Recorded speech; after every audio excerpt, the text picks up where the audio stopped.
అయినా నీకు ఈ ఇంటి పేరు, పరువు, మర్యాద అన్నీ రావడానికి కారణమే నేను. అలాంటిది నువ్వు మోసం చేయడమేంటి? వాడికి నచ్చిన అమ్మాయిని పెళ్లి చేసుకొని వచ్చినప్పుడు అక్షింతలు వేసి ఆశీర్వదించాలి కానీ ఈ పెళ్ళి నచ్చలేదు, నేను చచ్చిపోతాను అని అంటే ఎలా రమాదేవి? అయినా నీ కొడుకును వదిలేసి నువ్వు దూరంగా వెళ్ళిపోతావా? ఉండగలవా? చెప్పు చెప్పు రమాదేవి. కొడుకును క్షమించి ఇంటికి రమ్మని ఎదురుగా ఉంటూ చూసుకుంటూ జీవితాన్ని గడపగా ఇలా చేయటం కరెక్ట్ కాదు. అవునమ్మ రమాదేవి, ఇక ఇంతటితో వాళ్ళని వదిలేసేయి. మీరు ఎన్ని చెప్పినా సరే నేను వినను. ఆ రోజాని నేను నా కోడలిగా అంగీకరించేదే లేదు అని కోపంగా రమాదేవి అంటూ ఉంటుంది. ఇదంతా చూస్తుంటే ఇంట్లో నుండి ఆ రమాదేవి వెళ్ళిపోవాలి. అప్పుడు ఈ సామ్రాజ్యం అంతా నాదే అవుతుంది. రమాదేవి కోడలిగా రోజాని నేనే ఉండిపోతాను. ఈ ఇంట్లో మహారాణినే నేను అని రోజా మనసులో అనుకుంటూ చూస్తూ ఉంటుంది. ఇక అదే సమయానికి చంద్రిక వెళ్ళి వాళ్ళ దిష్టి తీయి అనే విధంగా చెప్పగానే, ఏంటమ్మా ఏం చేస్తున్నావు, వెళ్ళు వాళ్ళకు దిష్టి తీ అని ఈ విధంగా చెప్పగానే ఇక వెంటనే చంద్రిక వెళ్ళబోతూ ఉండగా ఇక కోపంగా రామాదేవి చూడగానే వెంటనే ఆగిపోతుంది. అప్పుడు వెంటనే అమ్మ చామంతి వెళ్ళి వాళ్ళిద్దరికీ దిష్టి తీయమ్మా అని అనగానే వెంటనే ఇక ఇద్దరికి కూడా దిష్టి తీస్తూ కోపంగా చూస్తూ ఉంటుంది. ఇక అదే సమయానికి అదంతా కూడా గమనిస్తూ ఉంటాడు ప్రేమ. ఇక వెంటనే దిష్టి తీసి బొట్టు పెట్టేసి వెంటనే కోపంగా రోజాను చూస్తూ అక్కడి నుండి వెళ్తూ ఉంటే, మీరు అక్కడే ఉండండి, కుడికాలు పెట్టి ఇంట్లోకి వచ్చే ముందు బియ్యం పెట్టాలి.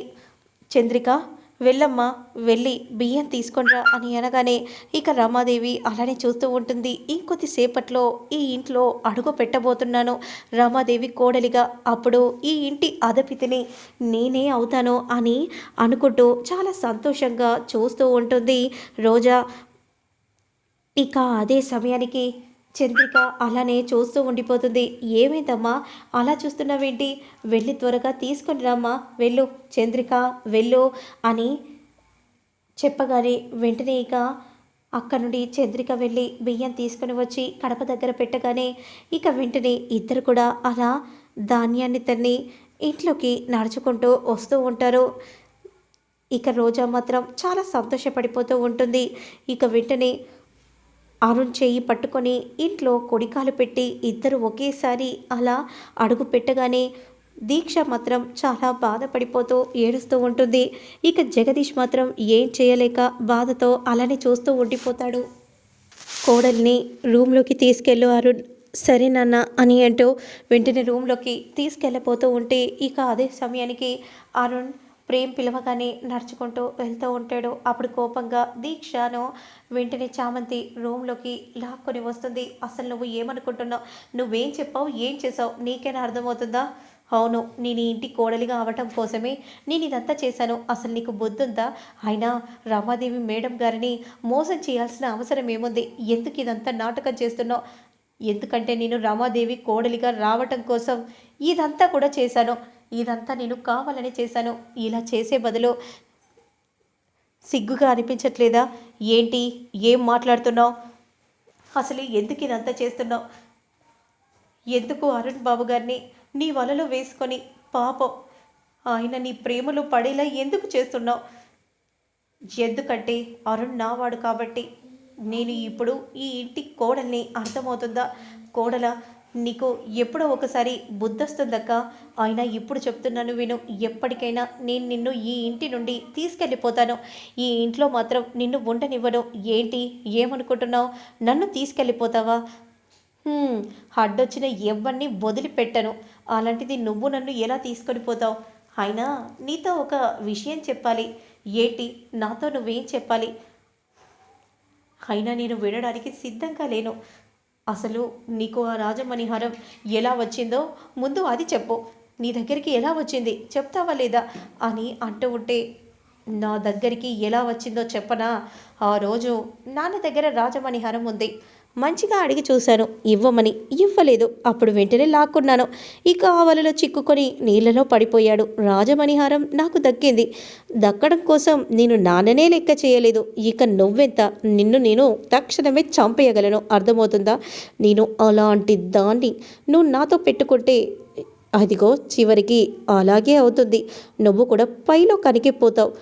నాన్న ఎక్కడ ఉన్నాడో ఏమైపోయాడో చెప్పు. ఎక్కడున్నాడో ఏమైపోయాడో నాకెలా తెలుస్తుంది? నేను వదలను, వదిలిపెట్టను. ఏంటి బెదిరిస్తున్నావా? నేనిప్పుడే వెళ్ళి నీ గురించి చెప్పేస్తాను అమ్మగారికి. క్షమాపణలు కోరి కాళ్ళు వేళ్ళ పట్టుకొని నేను ఇక్కడి నుంచి తీసుకెళ్ళిపోతాను. నిన్ను మాత్రం రమాదేవి కోడలిగా ఈ ఇంట్లో ఉండనివ్వను. అవునా? చెప్తే చెప్పు, బాగా చెప్పు. నా గురించి అన్ని విషయాలు చెప్పు, అభ్యంతరమే లేదు. అలాగే నేను ఒక విషయం కూడా చెప్తాను. అది ఏంటో తెలుసా? రాజావారిని రాజుగారిని చంపింది నాన్నే అన్న విషయాన్ని చెప్పేస్తాను. ఈ విషయం నాకు తెలియదేమో అని అనుకుంటున్నావు కదా? నాకు అన్నీ తెలుసు. ఇక ఆ తర్వాత ఈ విషయం తెలిసాక నాన్నను ఎలాగో ఆ రమాదేవి జైల్లో పెట్టేస్తుంది. ఊసలు లెక్క పెట్టుకుంటూ ఉంటాడు.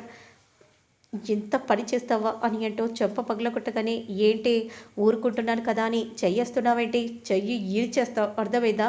నా గురించి నీకు తెలియదు.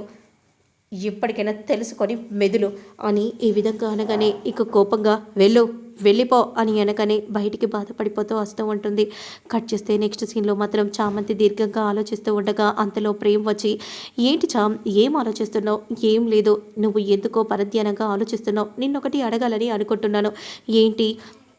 నువ్వు హారతిస్తుంటే రోజా వైపు అలా చూస్తున్నావేంటి? అసలు తను నీకేమవుతుంది చెప్పు.